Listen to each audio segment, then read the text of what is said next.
अस्सलामुअलैकुम। Programme news reviews के साथ मैं हूं आपका होस्ट उसामा एजाज। नाजरीन, कराची के हिल पार्क का तनाज़ा अब सिर्फ एक पार्क का मामला ही नहीं रहा, बल्कि ये शहर कराची के मुस्तकबिल, ज़मीनों के तहफ़्फ़ुज़ और सियासी दावों की जंग बन चुका है। एक तरफ वैमक्यूम पाकिस्तान इल्ज़ामात आयद कर रही है कि शहर कराची की कीमती ज़मीनों पर पीपल्स पार्टी की जानिब से हाथ साफ किए जा रहे हैं, तो दूसरी जानिब पीपल्स पार्टी ने इल्ज़ामात को मुस्तरद कर दिया और इन इल्ज़ामात को सियासी ड्रामा करार दे रही है। जबकि जमात इस्लामी भी अब मैदान में आ चुकी है। जमात इस्लामी ने शफाफ तहकीकात का मुतालबा कर दिया है। नाजरीन, सवाल यह है कि हिल पार्क के नाम पर असल जंग आखिर है किस बात की? क्या वाकई अवामी ज़मीन ख़तरे में है या फिर ये सब आइंदा सियासी मार्कों की तैयारी है? आज के प्रोग्राम में हम हकाइक, दावों और इल्ज़ामात का गैर जानिबदाराना जायज़ा लेंगे और ये जानने की कोशिश करेंगे कि आखिर हिल पार्क के मामले में सदाकत है क्या। इस वक्त हमारे मोअज़्ज़िज़ मेहमानों ने हमें प्रोग्राम में ज्वाइन कर लिया है। सबसे पहले अपने मेहमानों का तारुफ करवाते चलूँ। जमात इस्लामी के सीनियर रहनुमा हैं नजीब अयूबी साहब, हमें प्रोग्राम में ज्वाइन कर चुके हैं। नजीब अयूबी साहब, आपको प्रोग्राम में खुशामदीद कहूँगा। साथ ही साथ एमक्यूएम पाकिस्तान के रहनुमा हैं, एमपीए भी हैं, नसीर साहब। इस वक्त नसीर साहब भी हमें प्रोग्राम में ज्वाइन कर चुके हैं। नसीर साहब, आपको भी प्रोग्राम में खुशामदीद कहूँगा। बहुत शुक्रिया आपका। नजीब अयूबी साहब, जमात इस्लामी हिल पार्क पे जो मुबैना कब्जे की बातें हो रही हैं, जो बाज़गश्त है, इस मामले को किस तरह से देखती है? क्या वाकई पार्क्स की ज़मीन पर 2026 में भी कब्जा हो रहा है? और अगर हो रहा है तो इसको क्या कहेंगे? चाइना कटिंग कहेंगे, जर्मन कटिंग कहेंगे, या फिर कोई और नित नए इसको कोई और नाम दिया जाएगा? जी, अस्सलाम वालेकुम, बिस्मिल्लाह रहमान रहीम। देखिए, मामला ये है कि वो चाइना कटिंग तो खैर वो हमारे मुस्तफ़ा कमाल भाई के नाम से मौसूम हो गई, और उसको तो छोड़ दें। लेकिन अब ये वो दौर नहीं है। चाइना कटिंग के बाद अब ये दूसरी कटिंग है जिसमें पीपल्स पार्टी और सारे ही ताले आजमा किस्म के लोग इन्वॉल्व हैं। और ये यहाँ पर ये कज़िया कोई नया नहीं है। ये हर एक दो साल के अंदर यहाँ की ज़मीनें मुख्तलिफ जगहों पे काटी जाती हैं। और अभी आपने देखा, एक बहुत बड़े साफ़ी की ज़मीन भी वहाँ से निकली थी, वो भी वाजगुजार कराई है। तो ये कज़िया हर दफ़ा खड़ा हो जाता है। सवाल ये पैदा होता है कि ये केएमसी की जगह है, और केएमसी यहाँ पर कर क्या रही है। उसको ये इत्तला जमात इस्लामी के टाउन के जो चेयरमैन हैं इरफान अल्लाह, उसके जरिए से मिली। फिर जमात इस्लामी के जो डिप्टी हमारे मौजूद है अपोजिशन लीडर, उन्होंने जी। प्रेस कॉन्फ्रेंस की, और फिर सैफुद्दीन ने की। जी। उसके बाद फिर दीगर तमाम लोग। अब मुझे खुशी है कि दीगर लोग भी इसमें आए हैं, इसलिए कि वो शहर का मसला समझ रहे हैं इसको, और मैं उन्हें अप्रिशिएट करता हूँ।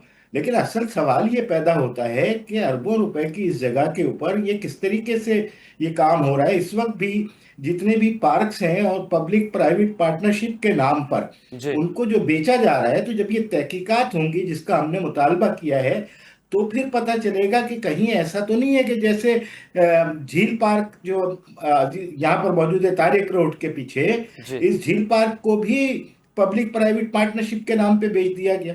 इसी तरीके से और दीगर क्लिफ्टन के अंदर तकरीबन 4 ऐसे बड़े बड़े पार्क हैं कि जिनको पब्लिक प्राइवेट पार्टनरशिप के नाम पे बेच के और वहां पर कमर्शियल एक्टिविटीज की जा रही हैं। और ये तो हद हो गई कि पहले एक प्लॉट काटा गया 1000 गज का, फिर उसके बाद दूसरा, और फिर तीसरा, और तीनों में बाउंड्री वॉल बननी शुरू हो गई। तो ये कराची में कोई नया चक्कर नहीं है। ये तो बहुत पहले से, जैसे आपने खुद कहा कि चाइना कटिंग के बाद अब कौन सी कटिंग का नाम दिया जाएगा, तो नाम तो खैर बाद में आ ही जाएंगे। लेकिन ये तो जो पहले हमारा वतीरा था एमक्यूएम का, अब उसके हाथ के ऊपर हाथ रखते हुए पीपल्स पार्टी में वो काम शुरू कर दिया। ठीक तो है। मैं समझता हूँ, अब पूरा गुलिस्तान जौहर उठा के देख लीजिए आप, गुलशन इकबाल की कीमती जमीनें देख लीजिए, ये सब जगह यही काम हो रहा है। और फिर वो इलाके जो पता चलता है कि कराची शहर से जरा सी दूर है, सुरजानी टाउन का इलाका हो गया, शाह लतीफ टाउन हो गया, बल्दिया टाउन हो गया, मंगोपीर का इलाका हो गया, ये तो टोटल कब्जा माफिया की जद में आ चुके हैं। तो मैं समझता हूं कि इस वक्त तो पॉलिटिकल एफिलिएशन अपनी जगह होती हैं, उनके अपने मकासिद हैं, अपनी तरजीहात हैं। लेकिन बीइंग कराची के शहरी के, चाहे वो एमक्यूएम के दोस्त हों, चाहे पीपल्स पार्टी के अच्छे दोस्त हों या दूसरे, उन सबको जी। मिलके ये सोचना है कि हम अपने शहर को किन लोगों के हवाले कर रहे हैं। तो जवाहर इस्लामी का मुतालबा बहुत जायज़ है कि इसकी शफाफ तहकीकात एक दफ़ा हो जाए हम्म। कि ये जो इस वक्त सामने के 3 बड़े बड़े प्लॉट काट के उस पर बाउंड्री वॉल बनाई गई है, इसके पीछे कौन लोग शामिल है। ठीक है। ठीक है। नसीर साहब, ये शेर तो आपने सुना होगा कि इस प्यार को क्या नाम दूँ। इस शेर के खालिक से तहे दिल से माज़रत के साथ मैं ये कहना चाहूँगा कि इस कटिंग को क्या नाम दूँ? क्या पब्लिक प्राइवेट पार्टनरशिप के नाम पर आवाम को फिर से चूना लगाया जा रहा है? क्या जो ज़मीनें कमर्शलाइज़ की जा रही हैं ये वाक़ई जो है वो जो कानूनी और आइनी तकाज़े हैं उनको पूरा करके की जा रही हैं? या फिर जो है जिसकी लाठी उसकी भैंस वाला निज़ाम चल रहा है इस शहर में?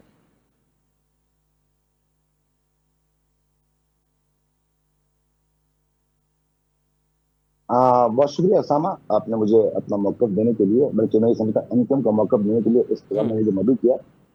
अलमिया ये है असामा कि जो आपने सवाल किया कि इस कटिंग को क्या नाम दें? ये कोई कटिंग नहीं है, ये सोची-समझी स्कीम का हिस्सा है और ये कराची की जो आवाम का जो ज़मीनें हैं, वो अपने लोगों में बंदरबाट करना है और इनका ये पेशा है कि जो पाकिस्तान पीपल्स पार्टी का जो नाम है, उसको कहा जाता है पाकिस्तान पीपल्स पार्टी। मैं ये कहता हूँ, इनको नाम तब्दील करके पेट पालन पार्टी कर दिया जाए तो वो ज़्यादा बेहतर है, ताकि लोग मुतमईन हो जाएँ। ये अपने पेट के लिए, अपने लोगों को पालने के लिए ये इन्होंने तंज़ीम बनाई भी है और इस पे ये कारबंद है और ये अपने आकाओं को खुश करने के लिए ये बंदरबांट का सिलसिला इन्होंने जारी रखा हुआ है। ये खाली एक पीसीएचएस का मसला नहीं है। हुँ। जैसे अभी हमारे भाई ने कहा कि ये आज बड़ी खुशी की बात है कि आज पहली दफ़ा किसी प्रोग्राम के अंदर मंगू पीर का भी नाम लिया गया। मैं बदकिस्मती से उस मंगू पीर का नुमाइंदा हूँ। उस मंगू पीर जो पसमानदा इलाका उसका मैं सूबाई असेंबली मेंबर हूँ। ये पीपल्स पार्टी के जो पंजे हैं, ये मंगू पीर में भी गड़े हुए हैं। मैं ये समझता हूँ कि ये पहला वाक़या नहीं है। जी, आप इस चीज़ को देखें कि अगर मैं बात करूँ औरंगी में, तो भी इन्होंने पार्कों के ऊपर किया हुआ है। अगर मैं बात करूँ तो बेनज़ीर ग्राउंड के ऊपर इन्होंने मंगोपीर के अंदर एक ग्राउंड है, उसको काट कर उसको बेच दिया गया एक निजी सोसाइटी को, जिसके ऊपर मैं लेटर लगा के रखे हुए हैं। तो नसीर मैं साहब अगर सवाल बात तो ये करूँ है कि इनके नसीर साहब औरंगी के माज़रत के अंदर साथ इसको एमक्यूम को बाकायदा तौर हिल पे पार्क का जाली तनाज़ा तो नज़र आ रहा है। आपने कहा कि औरंगी का मामला है, मंगोपीर जैसे पसमानदा इलाके में भी ग्राउंड्स पे, पार्क्स पे कब्ज़ा हो रहा है, तो एमक्यूम उस पे कब आवाज़ बुलंद करेगी? मेरे ख्याल में उसामा भी आपकी नॉलेज भी नहीं होगा कि ST10 के ऊपर मेरा बाकायदा तौर पे लेटर लगा हुआ है बदरियाला सिंह को और नासिर हुसैन शाह साहब को। मैंने बाकायदा आप ही के प्रोग्राम के तवज्जुह से या आपके किसी और चैनल के तवज्जुह से जी, उनको बाकायदा मैंने इंटीमेशन भी दिया, उनके डॉक्यूमेंट्स भी जाके जमा करा दिए गए, लेकिन अभी तक उस पे काम नहीं स्टार्ट हुआ।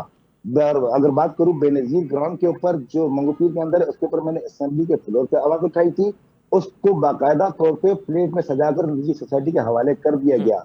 मेरे मंगोपीर में 12,000 एकड़ पे पीपल्स पार्टी वालों के नाम करदा लोग, यानी बड़े-बड़े नामों ने उनको उठा के बेच दिया गया है, उसके खिलाफ भी मैंने एप्लीकेशन लगा रखी है।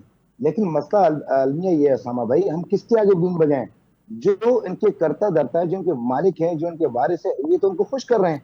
ये सर आप बड़ी-बड़ी लोग तो आप यकीन हुकूमत का हिस्सा हैं, आप लोग तो बड़े-बड़े मामलात में जो है वो मुदाखलत करवा सकते हैं हुकूमत की जानिब से। अरे उसामा भाई, मैं मुदाखलत क्या कराएँ? हमारा क्या, हम किसी गन पॉइंट पे तो नहीं रोक सकते ना। हम तो एक आईनी टूल इस्तेमाल करते हैं, एक लेटर लिखते हैं, असेंबली के फ्लोर पे आवाज़ हुँ, उठाते हैं। दो जो इनके कर्ता-धर्ता वो इस चीज़ को रोकेंगे ना। अगर उनके दरमियान काली भेड़ें मौजूद हैं, वो उनको लगाम क्यों नहीं देते? इसलिए नहीं देते कि उनके अपने जी, वो मिल जाती है। मैं बता रहा हूँ ST10 मैं अगर नाम लूँ, एक बहुत बड़ा नाम है जो सिंध का एक बहुत बड़ा सिस्टम का नाम है। उसके उसके पीछे आप अंदाज़ा लगाएँ कि देखें, कोई भी आप किसी भी जगह पे आप किसी ज़मीन की ऑक्शन करते हैं, इसको बाकायदा तरीके से ये इनके मंशूर में लिखा है, जो उनके का लॉ में लिखा हुआ है कि वो जगह बगैर किसी डिस्प्यूट के होनी चाहिए, कोई इसका वारिस मौजूद नहीं होना चाहिए। इसके बावजूद भी ठीक है, ST10 के ऊपर उन्होंने ठीक है। बिड कॉल की है और जो बिड सुनिए पूरी समाज जिस बिड के अंदर जिन लोगों ने बिड शेयर किए, उनको नहीं दी गई। एक सिंध से आए हुए आदमी को उनके नाम पे उसको ऑक्शन करा के दे दिया। ठीक है, इतना बड़ा ब्लेंडर है, ठीक है। कौन पूछेगा? अभी कह रहे हैं ना कि उनके खिलाफ आवाज़ है, लेकिन जब जो कहते हैं ना कि बिल्ली चोरों से मिली हुई है, वो हुँ, मिसाल है। क्या कहते हैं, रोना गाना गाएँ। ठीक है, ठीक है। अच्छा नजीब साहब आप बताइएगा क्या माज़ी में भी ऐसी कोई मिसाल मिलती है कि प पार्क्स की ज़मीनों को कमर्शियलाइज़ कर दिया गया वहाँ पर जो है वो कटिंग कर दी गई है या फिर पब्लिक प्राइवेट पार्टनरशिप के नाम पर आवाम को चूना लगाया गया है? माज़ी की इसकी मिसाल क्या है? क्या ये माज़ी की जो रिवायतें हैं उसी को सिंध हुकूमत KMC बरकरार रख रही है? कि रिवायत ना टूटे? उसामा, माजी में बहरहाल इस तरह का इसको लीगल फ्रेम नहीं दिया गया था। हम्म। माजी में ये टोटल काम इलीगल था, यानी चाइना कटिंग हुई और बहुत बड़ी महमूदाबाद पे जो वाटर बोर्ड की हम्म। जगह है जिस पे वाटर ट्रीटमेंट प्लांट लगना था, वहां पर हमारे मुस्तफ़ा कमाल भाई के दौर में जो 4,000 लोगों को लाके वहां पर चाइना कटिंग करके आबाद किया गया। तो वहां से इसका नाम चाइना कटिंग पड़ा कि इस सफाई से की है चाइना कटिंग मैंने, इस सफाई से की है चाइना कटिंग मैंने, किसी भी लिस्ट में फिदवी का नाम थोड़ी है। तो ये शेर मशहूर हो गया था कि जी। इस कमाल से की है चाइना कटिंग मैंने, किसी भी लिस्ट में फिदवी का नाम थोड़ी है। तो वो चाइना कटिंग कोरंगी की जितनी भी डबल रोड्स उसके साथ के नाले हैं, हम्म। नालों के ऊपर गार्डर रख के जमीनें बेच दी गई, यानी नीचे नाला बह रहा है, ऊपर 4 मंजिला इमारत खड़ी हुई है। हम्म। कोरंगी का ये नक्शा है। इसी तरीके से मलिर के अंदर चाइना कटिंग, इसी तरीके से गुलशन इकबाल के जो पार्ट्स थे उस पे चाइना कटिंग हुई, तो उसको लीगल फ्रेम बहरहाल नहीं दिया था। हम्म। नेमतुल्ला खान साहब जब 2004 में गए हैं वहां पर सुप्रीम कोर्ट, हम्म। उसमें जब ये बताया और गूगल मैप से बताया कि कितने पार्क हैं, तो कोई 216 पार्क ऐसे निकले कि जो पहले पार्क थे और उसके बाद चाइना कटिंग हो गई थी। सुप्रीम कोर्ट ने नोटिस लिया और उसके बाद ये ऑर्डर जारी किए कि इन तमाम पार्क को वाजिबात किया जाए। लिहाजा 60 पार्क तो जिनपे एमक्यूएम के सेक्टर ऑफिस, उस वक्त की एमक्यूएम, अभी नसीर साहब परेशान ना हो, उस वक्त की जो एमक्यूएम थी उसके सेक्टर ऑफिस थे, उनको तोड़ा गया, फिर उसके बाद उनको पार्क के हवाले किया गया। तो ये तो पूरी कराची का नक्शा है और अब सिर्फ 60 पार्क ऐसे हैं कि जो वागजार हुए हैं।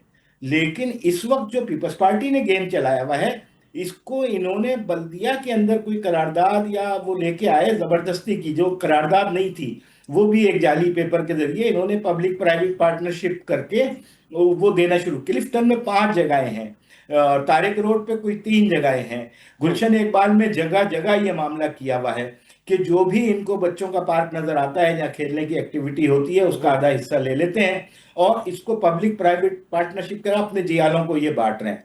तो पहले जो काम इलीगल था वो तो इलीगल था, उसका तो एक सूरत हाल सामने आ गई। अब जमात इस्लामी ने मुर्तजा वहाब के इस जाली काम को जो पब्लिक प्राइवेट पार्टनरशिप के नाम पे किया, उसको अदालत में हमने हाई कोर्ट में चैलेंज किया। हम्म। अदालत से भी हमें कवर मिल गया।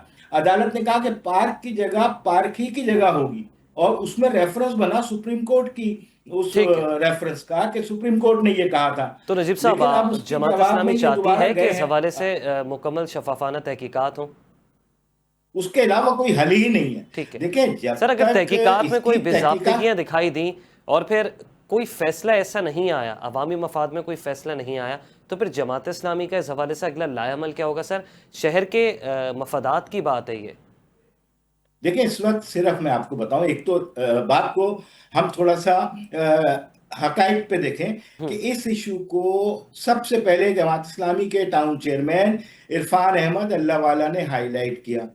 जमात इस्लामी पहली पार्टी थी जो वहां पर पहुंची, जिसके रहनुमाओं ने बात की, उसके बाद ये टॉपिक ऑफ द टाउन बना। हम्म। उसके बाद एमक्यूएम के दोस्तों ने जमात इस्लामी के टाउन चेयरमैन से वो लोकेशन पूछी कि मुझे जगह बताई जाए, हम्म। लोकेशन बताई गई, वो रहनुमा आए। अब यहाँ से पूरा गेम एकदम से उठ के सामने आया। उस पे चले मुर्तजा वहाब ने अपना मौकफ रखा कि जी मैं तहकीक करूंगा और पता करूंगा और उसके बाद कोई बयान दूंगा।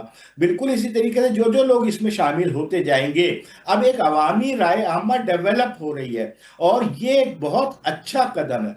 मैं खुद एक ऐसे केस का गवाह हूं कि वहां पर तकरीबन 250 फीट की रोड है, 250 फीट की रोड हम्म। पे एक जगह पे तो इमारतें बना दी, अब सिर्फ एक ट्रैक है और ये पीपल्स पार्टी के लोगों ने किया है। वो केस मेरे पास आया था, मैंने उसको हाईलाइट किया, मीडिया में हाईलाइट किया ठीक है। कि जो गवर्नमेंट ने रोड की सहूलत दी हुई है उसके आप 200 फीट के ऊपर एक साइड के ऊपर आप इमारत बना दें हम्म। और कमर्शियल बिल्डिंग बना के उसके दुकानें चला दें और सिर्फ एक रोड के ऊपर अब 2 तरफ का ट्रैफिक गुजर रहा है। ऐसी जगह जगह ये मिसालें मौजूद हैं। तो इसकी सिर्फ छोटे पैमाने पे तहकीक नहीं होनी चाहिए, हम्म। इसके पीछे जो जो किरदार मुलव्विस हैं, देखिए उसका ताल्लुक किसी भी सियासी जमात से हो। मैं तो ये समझता हूं कि ये लोग सियासी जमात के वर्कर नहीं होते, ये हम्म। सियासी जमात का शेल्टर लेते हैं। ठीक है। बड़ी तादाद ठीक। एमक्यूएम में चली गई थी, वही बड़ी तादाद शेल्टर लेने के लिए पीपल्स पार्टी में आ गई, वही बड़ी तादाद शेल्टर लेने के लिए एएनपी में चली गई। तो ये एक पूरा माफिया है जिसने पूरी सोराबकोट, पूरे मंगोपीर, पूरे गुलिस्तान जौहर, बल्दिया टाउन, शाह लतीफ टाउन, मैं आपको कितनी जगहें बता दूं कि जहां पर सुरजानी टाउन, कि ये वहां पर बैठे हुए हैं। अब तो शहरी इलाकों के अंदर काला कोट पहन के लोग आने लगे हैं कि जो पता चला कि आपने किसी वकील को किराए पे दिया हुआ है, वो 4 महीने के बाद खड़ा हो जाता है कि नहीं ये तो मेरी जगह है। वो जाली पता नहीं कहाँ से मामला बना के ले आता है, उस काम को भी जमात इस्लामी रोक रही है। तो किस किस जगह के ऊपर जमात इस्लामी भाई बात करेगी? हम तो वैसे तो मजमूई सारे मामला को उठा रहे हैं, ठीक हम है। कोर्ट के अंदर भी मौजूद है। दूसरा पहलू भी देखियो उसामा, एक और पहलू बड़ा मजेदार है कि पॉलिटिकल पॉइंट स्कोरिंग के लिए हम्म। अब मसला आता है 28वीं तरमीम में हम बड़ी मुखालिफत करेंगे, यूं करेंगे, 26वीं तरमीम में हम आसमान जमीन मिला देंगे। हम्म। उसके नतीजे में क्या होगा? उसके नतीजे में हमारी एक वजारत पक्की हो जाएगी। अब मुस्तफा कमाल साहब तो वजारत सेहत लेकर वफाकी वजीर बन के साइड हो गए, अब रह गए थे मकबूल साहब, खालिद भाई। खालिद भाई ने भी बड़ा शोर मचाया मचाया मचाया, एक कमेटी का उनको भी दे। तो ये वाला गेम अगर आप कराची के साथ करोगे तो कराची के साथ आप मुखलिस नहीं हो सकते ठीक है। भाई। ठीक सारी ठीक कश्तियां है नजीब जला साहब, के मैं कराची के साथ मैं खड़े मैं होना मैं पड़ता है। आपकी आपकी बात पर। कराची के साथ खड़े होने के लिए आपको सारी कश्तियां जलानी पड़ेंगी, ठीक है। ठीक है। अपने मफादात को बाला ताक रखना ठीक है। पड़ेगा, तब ठीक तो कराची का मसला हल होगा। ठीक है। ठीक है नजीब साहब, मैं इस पर जो आपने कमेंट किया है उस पर मैं जो नसीर साहब हैं उनसे भी कमेंट लेना चाहूँगा। नसीर साहब क्या कहेंगे आप की जमात हिल पार्क के जो मुबैना कब्ज़े का मामला है या कमर्शलाइजेशन का जो मामला है, इस पर किन शवाहिद की बुनियाद पर इल्ज़ामात लगा रही है केएमसी पर, सिंध हुकूमत पर या पाकिस्तान पीपल्स पार्टी पर? और दूसरी बात यह है कि नाक़दीन कहते हैं आपकी जमात के जो मुखालिफ हैं, जो मुखालिफ जमातें हैं, वैसे तो तमाम जमातें एक दूसरे की मुखालिफ होती हैं कहीं ना कहीं, कहते हैं कि तमाम चाइना कटिंग, जर्मन कटिंग्स का जो कड़ी है वो जाके एमक्यूएम से जुड़ती है। सर फिर बात ये भी हुई, अभी नजीब साहब ने कहा कि आपकी पार्टी के जो मेन जो रहनुमा है, जो कोर है, टॉप हैरारकी है, उनको तो वजारतें दे दी गई हैं। तो शहर कराची को फिर कौन संभालेगा? क्या एक जमात इस्लामी ही मेयर से भी लड़ती रहेगी? क्या कराची के मफादात के लिए जमात इस्लामी ही कानूनी जंग लड़ती रहेगी या स्ट्रीट पावर शो करती रहेगी? एमक्यूएम की भी तो सर कोई जिम्मेदारी बनती है।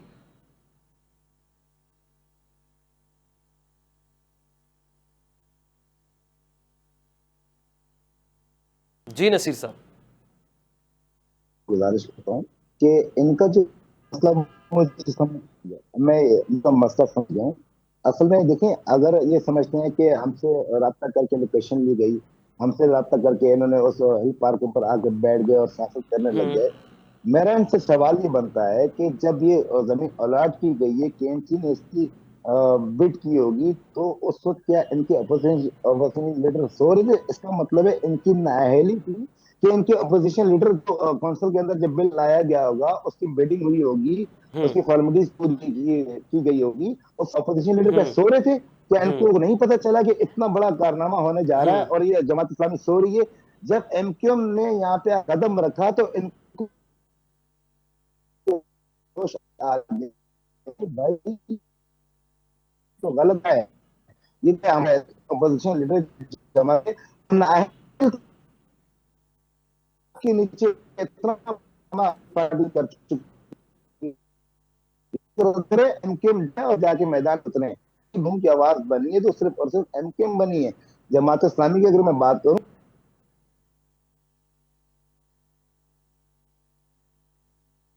जी जी नसीर साहब कंटिन्यू कीजिएगा। ठीक है। ठीक है नजीब साहब, आपसे जानना चाहूँगा, इल्ज़ामात तो लगाए जाते हैं एक दूसरे पर, एक मुखालिफ जमात पर, लेकिन ये भी तो बताएं कि इस वक्त शहर कराची के बहुत सारे टाउन्स जमात इस्लामी के पास भी मौजूद हैं।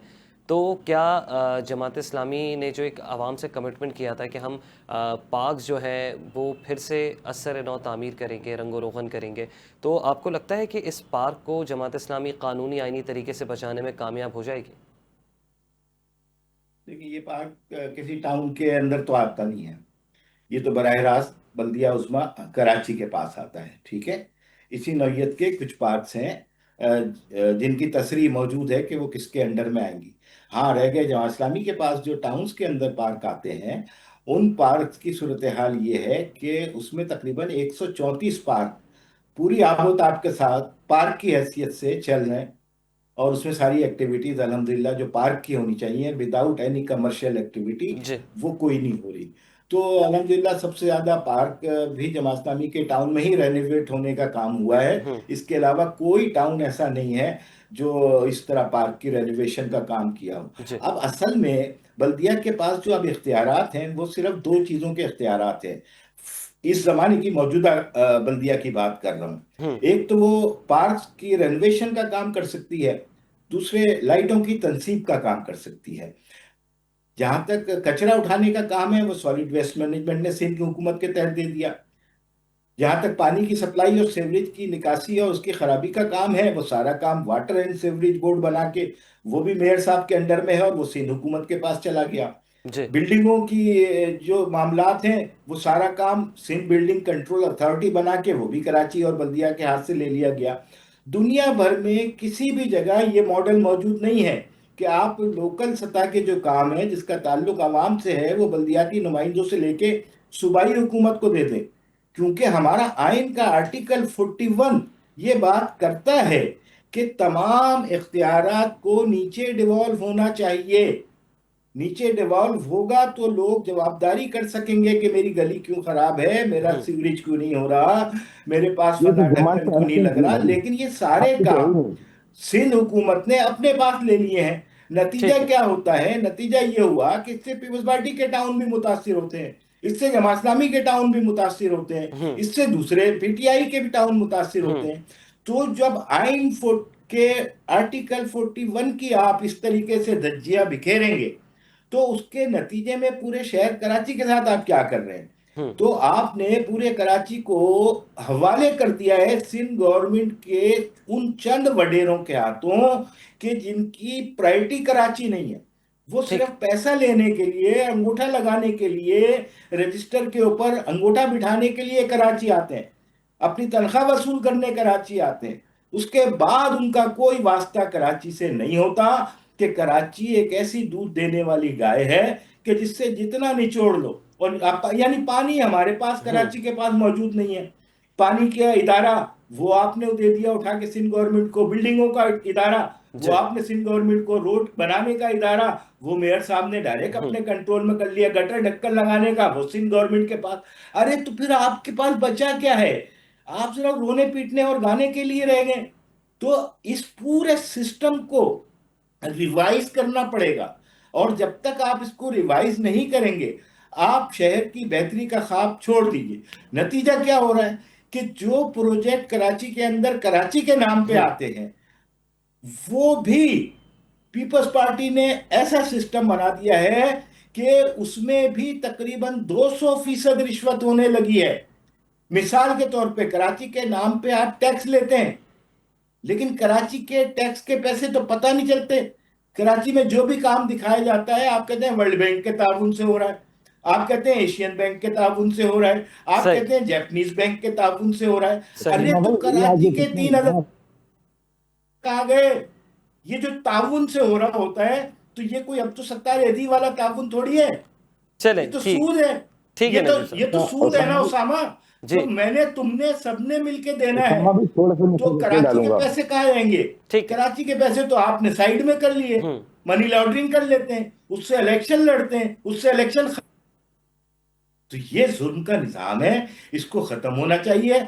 आर्टिकल 41 के तहत हम्म। तमाम इख्तियारात को नीचे डिवॉल्व किए सही। बगैर कराची नहीं सुधर सकता। सही। सही। नसीर उसामा भाई, साहब, इसमें मैं बात करूंगा। कहिएगा, आप कंप्लीट कीजिएगा। नसीर साहब, आप क्या कह रहे थे उस वक्त? थोड़ा सा टेक्निकल इशू हो गया था। उसामा भाई अभी, हाँ बिल्कुल ऐसी है। मैं ये कहना चाह रहा हूँ कि नजीब साहब ने अभी जिस तरह नोहा पढ़ा है कि यहाँ से ये हुआ कि हमारे 148 पे इम्प्लीमेंट हुआ, हम्म। निचले सतह पे इख्तियारात आए नहीं। तो एमक्यूएम जिसने बैकआउट किया था बल्दियाती इलेक्शन से, इसीलिए किया था ना कि हमारे जो लोकल गवर्नमेंट को मजबूत किया जाए। हमारी जो यूसीज की जो कमी है, जो 53 यूसियां इन्होंने खा चुके थे, हम्म। उनको इंदराज करके उसके बाद इलेक्शन किया जाए। मतलब लेकिन आप समझते हैं कि जमात उसूली इस्लामी तौर पे जमात इस्लामी को भी इलेक्शन का बॉयकॉट करना चाहिए था? बिल्कुल करना चाहिए। आज जो इस पर बैठ के नुहा रो रहे हैं, हम्म। आज ये वक्त ना होता ना। मुझे एक बात बताया ना कि अख्तियार के रोना आज भी जमात इस्लामी रो रही है। अख्तियारात को रोना आज भी पीपल्स पार्टी रो हम्म रही है। यही वजह, इसी वजह से तो हमने इनको मना किया था। हमारे खालिद मकबूल सिद्दीकी भाई खुद इनके पास चलते गए थे हम्म कि देखिए ये कराची का मसला है, पूरी आवाम का मसला है, इस हम्म मसले पे एक हो जाए।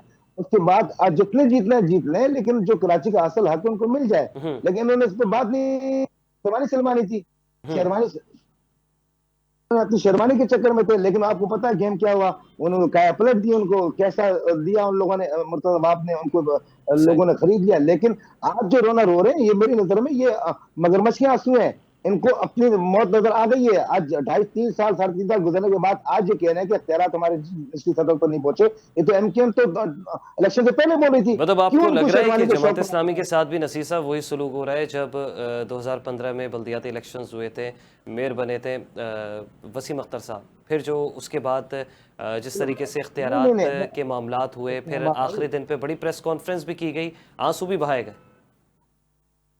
ओसामा भाई आंसू नहीं बहाए गए। मैं समझ रहा हूँ कि इस पूरे जो इस सिस्टम को तबाह करने में, कराची को रुलाने में, कराची को बर्बाद करने में हम्म जितना पीपल्स पार्टी का हाथ है, उतना ही जमात इस्लामी का हाथ है। अगर सिर्फ हमारी ये बात मान लेते, जिस तरह आज बैठ के ये नुहा कना कर रहे हैं, ये आज वक्त ना नौबत आती। अख्तियार का रोना न रो रहे थे हम। जो बैकआउट करने की असल वजह यही थी सर, कि जो बकौल बकौल आपकी जमात के कि पीपल्स पार्टी ने सूबे सिंध को तबाह कर दिया है, अगर जमात इस्लामी भी कॉन्टेस्ट नहीं करती तो फिर शहर के हुकूक किस तरीके से मिलते हैं? नहीं बिल्कुल मिलती है। देखिए जब 2-3 बड़ी जमातें जब बैकआउट करती हैं हम्म और उसको इलेक्शन को कंस्टेंस ना करती, तो इलेक्शन तो आगे हो जाते।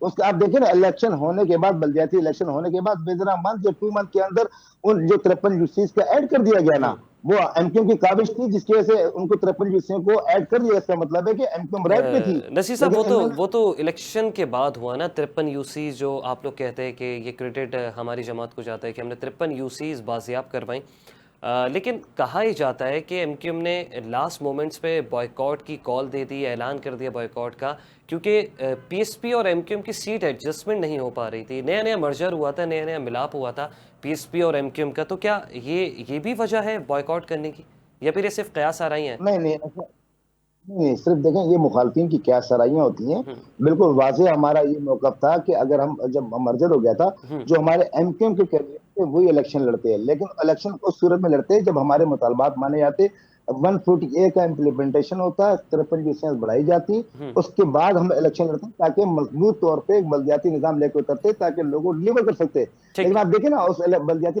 जीतने के बाद ये जमात इस्लामी डिलीवर नहीं कर पाई, पीपल्स पार्टी डिलीवर नहीं कर पाई, गली के एक ढक्कन तक तो लगवा नहीं सकते। हम्म मैं बता रहा हूँ कि अगर मैं अपने यूसी नो की बात करूं, जमात इस्लामी के चेयरमैन ने इस 3 सालों में कोई एक गली टफ पेवर की करा दी तो मुझे बता दें। गटर तो दूर की बात है, कोई और तरक्याती काम दूर की बात है, किसी एक जगह पे कोई 1 लाख रुपए का फंड यूज नहीं कर सके कि भाई हमारे पास अख्तियार नहीं है। आज भी अख्तियार करो ना रो रहे।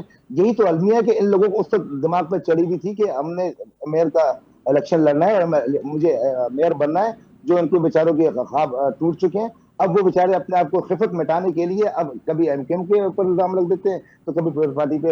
ये इनका लंगड़ा लूना निजाम इन दोनों की मुशावरत के साथ आज पूरी कौम भुगत रही है।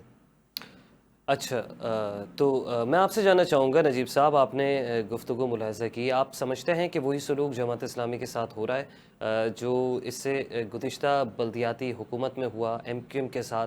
चलें, उनके पास तो मेयर था, आप लोगों के पास मेयर नहीं है, बदकिस्मती से जमात इस्लामी अपना मेयर लाने में कामयाब नहीं हो सकी। अब उसको प्रीपोल रेगिंग कहें, हॉर्स ट्रेडिंग कहें, कुछ भी कहें, आप लोगों की जानिब से इल्ज़ामात सामने आते हैं। और ये बताइएगा, ये जो 53 यूसीज़ एमक्यूएम बाजियाब कराने का क्रेडिट लेती है, इसके ऊपर क्या कहेंगे? क्या वाकई एमक्यूएम ने 53 यूसीज़ बाजियाब कराई हैं? अगर करवाई हैं तो क्या आप भी क्रेडिट देंगे एमक्यूएम को? कभी नहीं देंगे ये लोग। जी, मैं गुफ्तगू रख सकता हूँ आपकी इजाजत से? जी जी जी जी नजीब साहब। देखिए, मेरी गुफ्तगू का जो भी महवर होता है वो हकाइक होता है, हम्म और उसी बुनियाद पे मैं बात करता हूँ। जी और मैं बाज़ औक़ात शायद थोड़ा तल्ख हो जाता हूँगा, तो उसकी वजह भी सिर्फ कराची और कराची के मसाइल हैं। हम्म हमारे दोस्त नसीर साहब ने जो भी गुफ्तगू की, वो उनका मौक़िफ़ ज़रूर हो सकता है। मैं उसकी तरजीह, ज़ाहिर है मैं नहीं करता, उनका मौक़िफ़ है, वो आना चाहिए, उनकी हम्म मेहनत है भाई, हम्म उन्होंने जो कुछ भी किया। लेकिन ज़रा इस मंज़र को देखिए कि अगर जमात इस्लामी ये बल्दियाती इंतखाबात की मुहिम ना चलाती तो क्या पीपल्स पार्टी कराची के अंदर बल्दियाती इंतखाबात करवा देती? 18 साल से एमक्यूएम और पीपल्स पार्टी का याराना, इनकी मोहब्बत कोई ढकी छुपी नहीं है। 18 साल से ये एक दूसरे के साथ हैं, और आज के दिन तक वफाक के अंदर एमक्यूएम, पीपल्स पार्टी, नून लीग, और जमीयत उलमा इस्लाम, ये सब मौजूद हैं। ठीक है। यानी ऊपर की कॉकटेल पार्टियां सारे एंजॉय कर रहे हैं, और नीचे तेरी चोंच और मेरी चोंच ये आपस में लड़ा लड़ा के अवाम को ये तो तासुर देते हैं कि नजीब जी साहब, हम आप तो देखो क्या इस ये मसले के कहना ऊपर चाह रहे मेरी, हैं कि एमक्यूएम की तमाम जी तर मैं यही तवज्जो कहना चाह मैं वजारतों यही पर कहना है, चाह मैं यही और कहना चाह कराची रहा के हूँ भाई। जो कोर मुझे इश्यूज हैं उन कहने पे नहीं देना है? उसामा, जी जी मैंने नजीब आपकी साहब। सुनी है ना, तो मैं जी जी यही नजीब कहना साहब। चाह जी रहा जी हूँ कि जी। ऊपर की जितनी भी कॉकटेल पार्टीज हैं वो एंजॉय होती हैं, नीचे आके ये रोना गाना शुरू हो जाता है। मैंने किसी जगह फाइल नहीं फेंकी है, इनका मेयर तो फाइल फेंक के आ गया था। जमात इस्लामी के टाउन चेयरमैन कम वसाइल, कम इख्तियारात के बावजूद अपने इलाकों में डटे हुए हैं। मुझे बताइए ना कि मरदमशुमारी में शब खून किसने मारा? कराची की 3.5 करोड़ की आबादी को 1.5 करोड़ करवाने में क्या ये बाहर नहीं आ सकते थे हुकूमत से? मुझे बताइए ना कि जब इतना दो बड़ा केस शबखून दो मारने में में तो आप आप शामिल हो सकते हैं, नजीब तो साहब आप किस मुझे मालूम जमात है इस्लामी के ऊपर बात कर रहे हैं? क्या आप ये उनको अगर याद बताइए कि होगा आपके मुस्तफा कमाल और खुद वसीम अख्तर ने क्या परवेज मुशर्रफ के दौर में कराची के लोगों का कत्लेआम नहीं किया? बताइए ना, वजीर दाखिला थे ना। मेयर की बात नहीं कर रहा मैं, मेयर तो बाद में बने, पहले तो वजीर दाखिला थे। हाथ उठा उठा के कह रहे थे कि हम परवेज मुशर्रफ के साथ हैं, हम उनकी दिफाई लाइन हैं, हम उनकी डिफेंस हैं, और कराची के बच्चों को आपने मरवा दिया। और उसके बाद आप बात करते हैं जमात इस्लामी पे, किस मुंह से बात करते हैं? आपकी तो सीटें जो है ना, वो नासिर शाह सही कहता है कि आपको तो कुरानदाजी में सीट मिली है। आपकी औकात क्या थी भाई? सर, फिर आपने तो नासिर सूबाई शाह मनाने असेंबली भी में, आते हैं एमक्यूएम को। नहीं, आपने सूबाई असेंबली में आपने बल्दिया के अंदर एक पोलिंग स्टेशन नहीं जीता। पोलिंग बूथ तो जूत, पोलिंग पूरी सीट तो दूर की बात है। 5,000 पोलिंग स्टेशन में एक पोलिंग एजेंट एक जगह नहीं जीती, आपको तो कुरानदाजी के अंदर मिल गई। तो कुरानदाजी पे मिलने वाले लोगों के साथ तो उनके अपने हलीफ जो होते हैं वो ऐसे ही खड़े खड़े दलील कर देते हैं। वो कहते हैं कि भाई तुम तो कुरानदाजी में आए हो, तुम क्या बात करोगे? उन्हें जो भी बिल लाना होता है वो हो जाता है। तो आप तो वो लोग हैं कि जो सदर जरदारी को बनाने के लिए नाम पेश करते हैं। डॉक्यूमेंट पे लिखा हुआ है ना तजवीज कुनिंदा, वो आपकी पार्टी है। उससे ठीक। पहले की तजवीज कुनिंदा वो आपकी पार्टी है। तो कराची की पीठ पे कितने छुरे घोपेंगे? और जो मुखलिस जमात खड़ी हुई है, आप उसको, मैं तो चले जज्बाती नहीं होता आपकी तरह, मैं तो कोई भी बात रिकॉर्ड से हटके गलत कर रहा हूं तो आप मुझे पकड़ लें कि ठीक। नजीब साहब आप ये बात गलत कर रहे हैं। लेकिन जनाबे आली, आप इस तरीके से कहेंगे कि रोना गाना, हम तो फील्ड में मौजूद हैं, हमने तो 56 स्कूलों को रेनोवेट किया है जो हमारी जिम्मेदारी नहीं थे भाई। गवर्नमेंट के स्कूल, उसको प्राइवेट स्कूल से ज्यादा अच्छा बना दिया हमारे टाउन चेयरमैनों ने।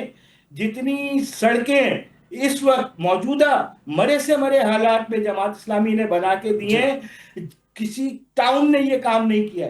आपको तो जमात इस्लामी के टाउन चेयरमैन के माथे चूमने चाहिए ठीक है। कि ठीक एक तरफ है कराची नजीब का साहब, वो मैं किरदार इस है पर जमात मौकिफ इस्लामी का, जान और लेता एक हूँ। तरफ आप लोग नजीब बैठे साहब, हुए हैं मैं कुरानदाजी इस के पर अंदर हमारे सरों के ऊपर आपने जो अभी नाच गुफ्तगू रहे हैं। फरमाई, मैं इस ये पर कोई तरीका नहीं एमक्यूएम है। का भी मौकिफ आपकी ले रहा हूँ। हर गलत बात को बर्दाश्त नहीं किया जा सकता। ठीक है। सुना जा सकता है, ठीक है नजीब साहब। सुना जा सकता है, बर्दाश्त ऐसे नहीं ही है, किया जा ऐसे ही है। सकता। ठीक है। नतीजा इसमें क्या भी हुआ? उसामा भी मैं 30 साल आप लोगों को बर्दाश्त किया, नतीजा ये हुआ कि पूरी कराची उठा के आपने उनके हवाले कर दी।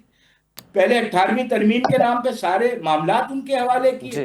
कराची का मास ट्रांजिट प्रोग्राम, आपके बाबर गौरी और फारूक सत्तारी तो थे, इशरतुल इबाद ने तो फिर भी साथ दे दिया था चाइना की कंपनी और जवाहर इस्लामी के मेयर का कि जनाब ये प्रोजेक्ट उसामा आना चाहिए मास टाइम कम होने ट्रांजिट। वाला है, चले सर, फारूक 18वीं सत्तार तरमीम बीच में में पड़ा है। 18वीं तरमीम में और कराची फारूक के सत्तार, मेरी बात इख्तियारात सुने, उठा के फारूक दे दिए सत्तार गए और हैं बाबर गौरी, सूबाई हुकूमत बाबर को। गौरी ने 28वीं जाके तरमीम ये में कहा एमक्यूएम कि ये ये इरादा भी प्रोग्राम रखती है नाफिज मुमकिन नहीं हो तौर पर सकता। कि हम वो तमाम इख्तियारात वापस लेंगे। नसीर साहब, आप बताइएगा, गुफ्तगू फरमा रहे थे हमारे हरदिल अजीज नजीब साहब, क्या कहेंगे पहले इनकी गुफ्तगू के जवाब में? भाई इनके गुफ्तगू के जवाब में ये कहूंगा कि नजीब साहब माशाल्लाह उम्र रसीदा आदमी है और जज्बात में आ गए। अगर मैं बात करूं कि अगर इनकी जमात को अगर कारकर्दगी इतनी अच्छी होती तो आज पूरा कराची को जमात मुनाफिर ना कहते तो हैं सर, इनको। आप कि जमात ये इस्लामी की मुनाफिकीन है। कारकर्दगी से मुतमईन नहीं है? वो तो कह रहे हैं कि हमारे टाउन नहीं, चेयरमैन हम के तो माथे चूमने चाहिए। हम कहाँ ऐसे नहीं सुने। बिल्कुल वो खुद जाके चूमे तो अच्छी बात है। असल तो है जो पब्लिक चूमे ना। अब मुझे बता दे कौन सा ऐसा टाउन इनका है जो इन्होंने रोल मॉडल बना दिया हो। तो एक टाउन बता दें इनको। एक यूसी की बात करते हैं, मैं कहता हूँ कोई एक ऐसा मोहल्ला बता दे जो इन्होंने रोल मॉडल बना दिया हो। ये सिर्फ टीवी पे अगर बातें करने से कुछ नहीं होता। आप ग्राउंड पे उतरे, कैमरा आपको बताएगा कि किसने क्या किया, आपकी कारकर्दगी क्या है। आज पूरा कराची रो रहा है। आज भी लोग उम्मीद लगा के बैठे हुए हैं कि एमक्यूएम आएगी बल्दियात में, पूरा कराची बना के दिखाई देगी। ये उम्मीद क्यों है? उनको पता है चाहे जमात मुनाफिकीन हो या पीपल्स पार्टी हो, उनका अच्छा, बोलने में इस तरह गोल है। अच्छा नसीर आने साहब, वाला क्या वक्त क्या आपको पता है। कहीं से यकीन दहानी कराई गई है कि अगले बल्दियाती इलेक्शन जो है वो एमक्यूएम को दे दिए जाएंगे? नहीं नहीं, ये कहने की बात है क्योंकि कि फारूक कोई सत्तार इशारा मिल साहब तो गया बड़े ये। बड़े वसूख के साथ ये बात बोल रहे थे कि अगली बल्दियाती हुकूमत हमारी होगी। शायद आपके बॉयकॉट का सिला अगले बल्दियाती इलेक्शन से मंसूब हो। जी नसीर साहब।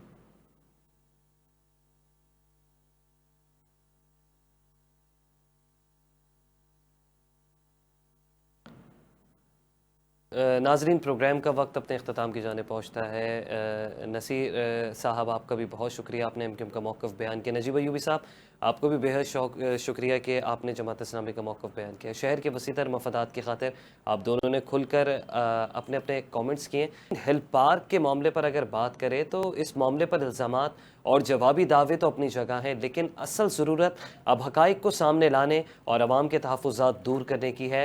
वक्त प्रोग्राम का ख़त्म हुआ चाहता है। उसामा एजाज़ को इजाज़त दीजिए, अल्लाह ने के बाद।